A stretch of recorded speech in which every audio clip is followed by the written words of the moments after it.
వైఎస్ఆర్ జిల్లా రాజంపేట నియోజకవర్గం సిద్ధవాటం మండలం గురు పౌర్ణమి బ్రహ్మోత్సవం స్వస్తి శ్రీ కోద్రినామ సంవత్సర ఆషాఢ మాసం శుక్లపక్షం పౌర్ణమి అనగా మోదీన్ సాహెబ్ పల్లె గ్రామం నందు గురు పౌర్ణమి సందర్భంగా ఘనంగా షిరిడి సాయి మందిరం నందు పూజా కార్యక్రమం భజన మహిళలు ఘనంగా నిర్వహించారు.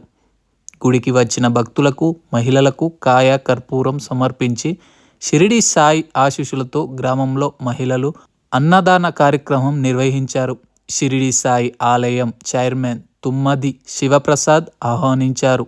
కార్యకర్తలు శ్రీ జుల్లూరి సాయికృష్ణ, ధర్మపత్ని స్వర్ణ లక్ష్మి, వైజాగ్ శ్రీ దయ్యాల రవికుమార్, కడప శ్రీ మద్యంలో ఓబులేసు కుమగిరి, శ్రీ రాంపురం కనక రత్నచారి, శ్రీ పల్లె నారాయణ, సిద్ధవాటం శ్రీ సిత్తోటి శ్రీనివాసులు గురు పౌర్ణమి ఘనంగా నిర్వహించారు.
Before